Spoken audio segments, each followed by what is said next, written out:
How do you shake up old school industries and make a mint doing it? To find out, I'm about to cook some bugs, cleanse my privates, and risk my life to conquer an old fear. May break my nose, but it will be good TV.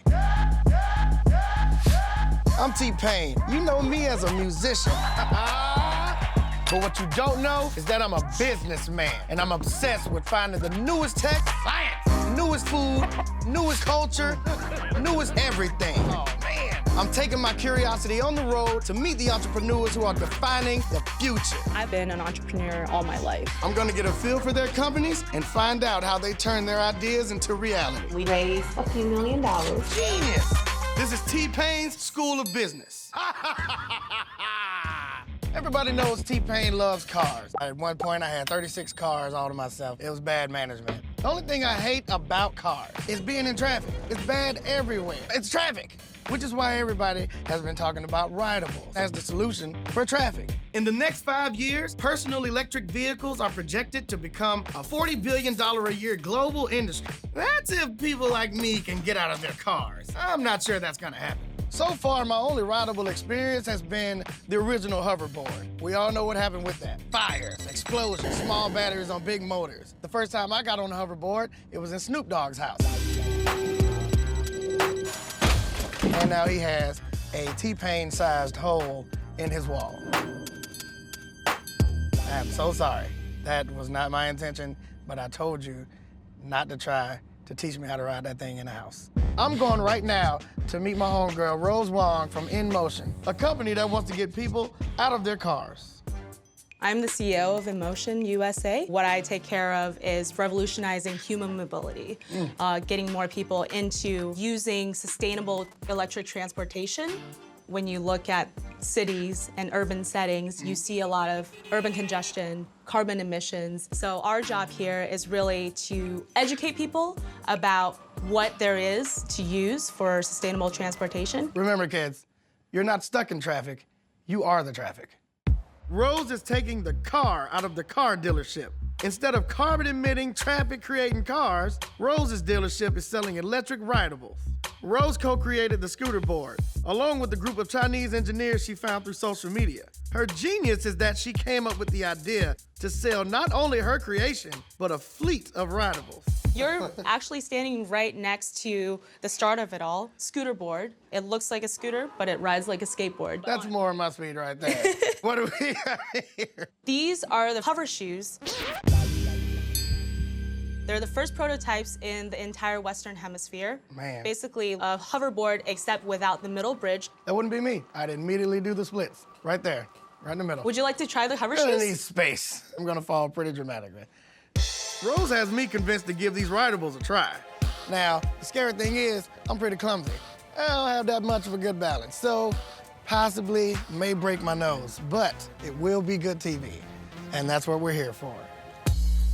Oh, boy. Why don't you put one foot on, see how you like it, and then we don't have to commit to both if you're not feeling it. I'm already, because I'm... You want us to show you first? You're gonna have to. All right. So you just start with 1 foot at a time. If you keep your foot flat just like this, there you go. None of this is happening with me at all. This seems like an easy thing, but my brain and the way it works. It just takes a few minutes. Why don't you go for a ride on the P1F? Do they have handles? Yeah. Let's do the mini e-bike. Here is the throttle. All right. Okay, and don't forget the most important part, the horn. That is the most important part. All right. Let's get the show on the road. This is it. This is the one. Out of the way. I don't think he needs any help. Why rideables? It started really when I was in my full-time job. It actually took an hour at least to commute into work every single day. Being frustrated with the commute, I knew there had to be another solution. That's when I got in contact with the engineering team in China, and we started talking about solutions. And so we started out with Scooter Board on Kickstarter. That actually reached its funding goal within the first 48 hours. Oh boy. Yeah. Yes. So that gave us the confidence to move forward and really build a company around it. Pizzle tip. Have something for everyone. Rose wants to be the car dealership of the future. She's pretty much proved that she's well on her way. What gave you the courage to dive right into entrepreneurship? I've actually been an entrepreneur all my life. I was born in China. I came from a pretty impoverished area. I would love drawing in my daycare. I started selling cartoon characters for 25 cents. And then in high school, I started importing Asian cosmetics and beauty products into the Western Hemisphere. And I made pretty good money. I don't think my strength is in a 9-to-5. I wanted to do something where I could change our society for the better. Get out there and make it happen. Exactly. So what did we learn today? I mean, Rose got me out of my car. Rose hated her commute. I mean, we all do. But instead of complaining about it, she did something about it. Start your own business around your problem, create the solution. Just find something you hate and start something to get rid of it. Can't do anything about your dad. You gotta figure that out on your own. Persistence, people. Laugh in the face of adversity, get your shit together, and maybe you'll be riding the streets in style like T-Pistol. Coming up on TPain's School of Business. Can there be a $1 billion maggot idea? I'ma see for myself. That was terrible. Then I meet a woman who's disrupting a whole industry. Would you want your penis to smell that way? You know anything about me, you know I don't f with bugs. Not even a little. Nope. But apparently, they're about to change the face of agribusiness as we know it. I don't know it, but I'm here to meet Sean and Pat, cousins and founders of Grubbly Farms. They create animal feed out of baked fly larvae. They're cooking food for chickens.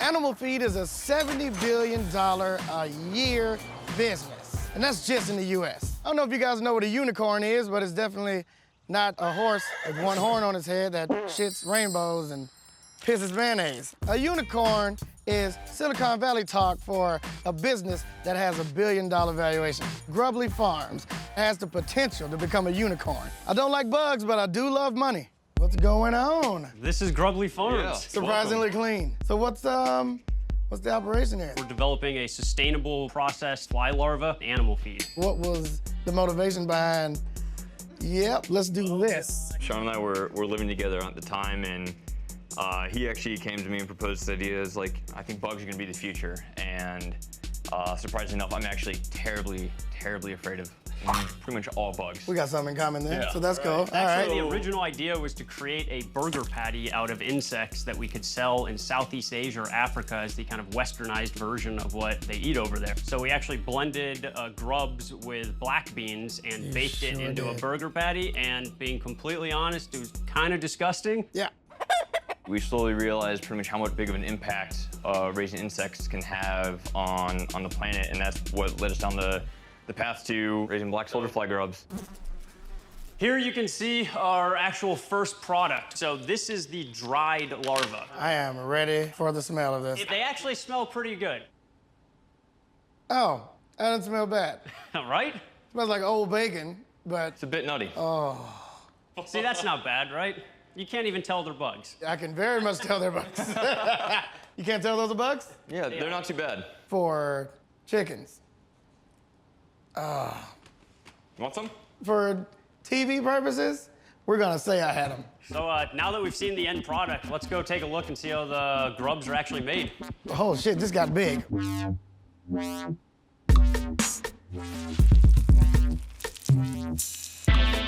This is a bin of the grubs. So below this dirt, which is Oh God, it's moving. the grub poop, there's thousands Woo, and thousands boy. of these guys. This does not feel great. Kind of oddly satisfying feeling them crawling around. It's not even a little, not even a little. Here's a pocket of straight grubs. Oh, that's way worse.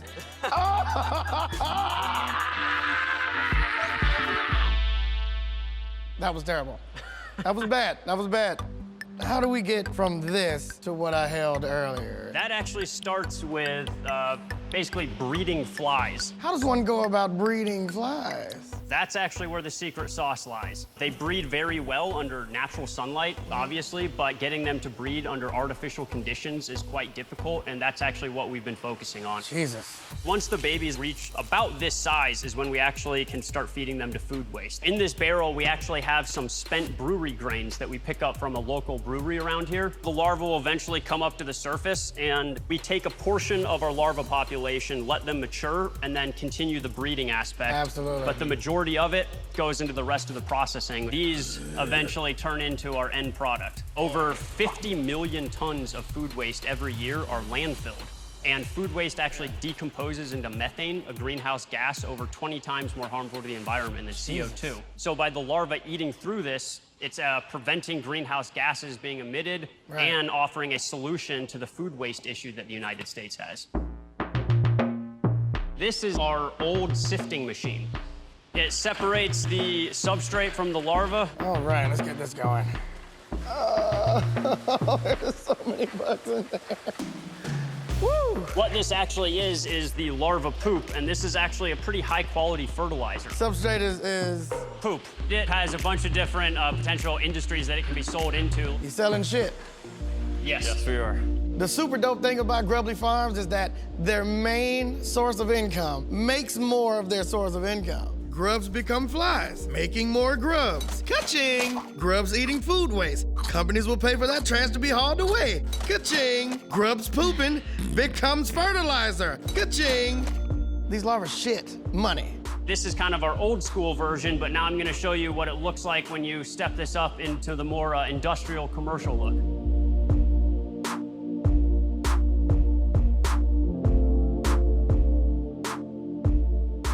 They will come out of the oven dry. This is really what the product that you pulled out of the bag earlier. Let me get some of that. They're not moving now. Nope. This is much better than earlier.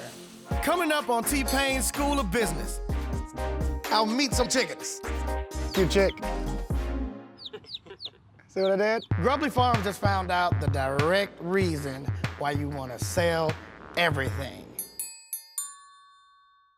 It's just way more money. They sell the larva, they sell the shit. They make more larva, you come back, make that into food, more larva, and they just keep shitting and keep producing more money. But the one thing that could f up all that process is if the chickens don't like it. Tell you what, they got chickens in the back. Focus group right in the goddamn building. Wanna hold on? Is there a process? Is there a No, you certain just, technique? you just put your hands around the wings. Yeah. And if they start flapping, just drop it like that. If you want to walk a couple shit. paces, and they'll come charging, hopefully. Please don't charge. You're charging. You're charging. I just said don't charge. You can take it running, they'll come right after. Yeah, that's some Jurassic Park shit that I'm just not prepared for. Chickens do come from dinosaurs. Oh my God. One whole little peep. I will hold little peep. Yay! Oh, this is lit. Oh, don't walk off the edge, buddy. Cute chick. The focus group was a success.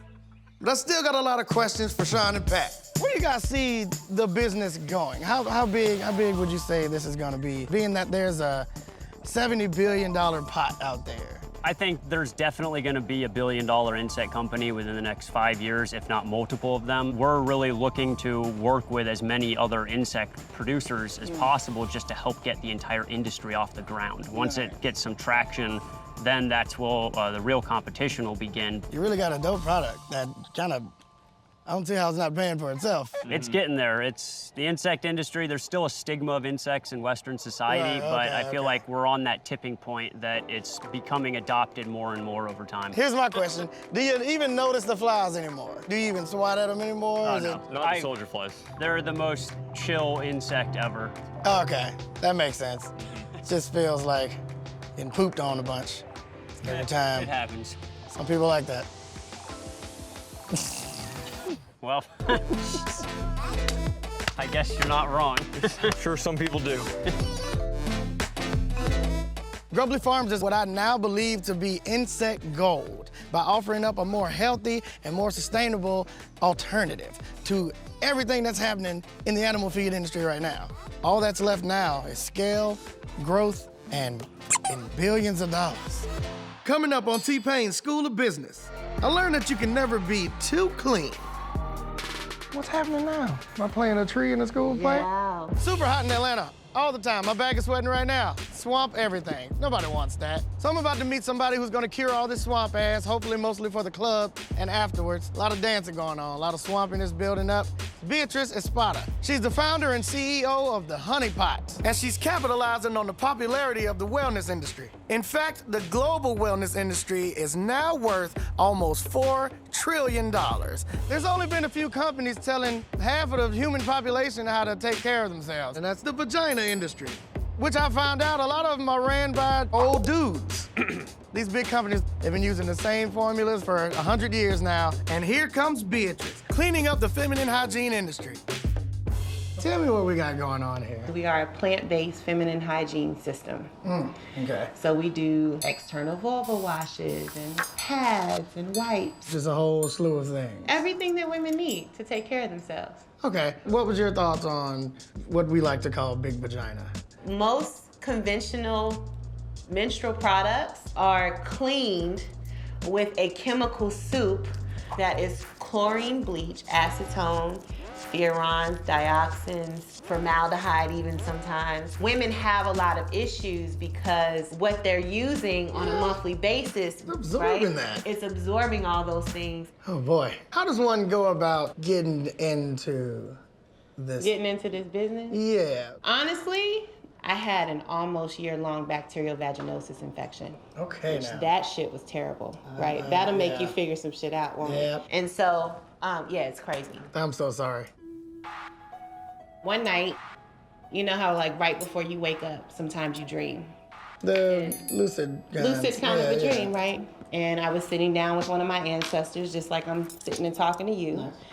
And she basically gave me a list of ingredients and said, when you wake up, try it. Okay. I literally woke up, wrote it down, but I just put it together in kitchen ingredients. And I tried it, and it was like a gift, and it worked. That's how I cut my hair the first time. My uncle came to me in a dream and told me to do it. Are you serious? Yeah. But you see what I'm saying? Yeah, absolutely. Yeah, that's why So I'm it not makes- like, you're crazy. No, I so, totally it, get so it. it makes Yeah. sense. I was working at Whole Foods at that time. I was thinking like, damn, I see all these brands coming in here.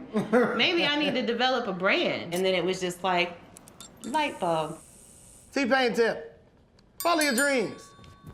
Literally. If somebody comes to you in your dreams and say you need to take care of the rest of the vaginas in the world, then absolutely go do that. This is how I used to make my stuff. Everything kind of starts off with water. So this is like a coconut oil, kind of like a Castile soap. So don't need no gloves, no. You're good, bro. It's not. Nothing. You could drink this shit if you wanted to. You sure? I promise you. I get that it's natural. You know what else is natural?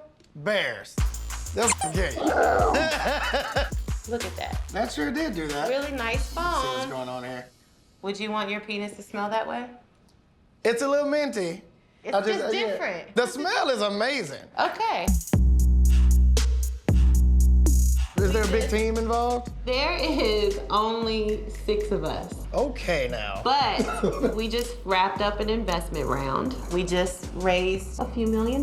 That's what the hell I'm talking about. And when you're in a consumer packaged goods company, you have to go to a supplier, which they call a co-packer. Okay. Right? They have testing, they have everything. So it's like having that type of investment partner. Yes, there's only 6 of us, but we've got like a machine back here that, that we can just pull on for anything. Star Wipe. Bam. Now we're gonna practice what B preaches. We're gonna research the wellness industry right from the inside in a dope-ass spa. So we're about to give you a veggie facial. We're about to feed your skin. B, when you started making your product, right? Did it seem like people thought that you were crazy trying to go to these different stores and companies? And... We got into Target, right? We were very fortunate because the buyer went to her hairdresser to get her hair done. And our hairdresser told her about Honey Pot. So in this instance, Target came to us. But that's the easy part. When they say yes, now you're like, work oh, start? wait. That means I gotta find some money, you know? When a big retailer wants to carry your product, congrats. Now you have to actually make enough to stock the shelves. That takes money from investors, people. What's happening now? What is this? You're getting organic spinach leaves. Am I playing a tree in the school play? Yes, so that this restores the pH balance of the skin. All right. One of the things that people said that I was crazy about is because when we were raising the capital to just get into Target with the washes and wipes, I knew that we had to figure out a way to then launch pads. So a lot of people said that I was crazy because they were like, you haven't even found the money for your washes and wipes. Like, how you gonna? You gotta be a little crazy to be in a startup life. You have to really believe that you can do anything. B started in her kitchen, mixing up these ingredients that she got from one of her ancestors. And now she's part of the multi-trillion-dollar wellness industry. That's fucking awesome. People are always gonna say you're crazy, and people, they don't know what the hell they're talking about. So the moral of the story is take advantage of your craziness. Because whether it's new transportation, animal feed, or feminine care, you gotta be kind of crazy to dream up the future. Class dismissed.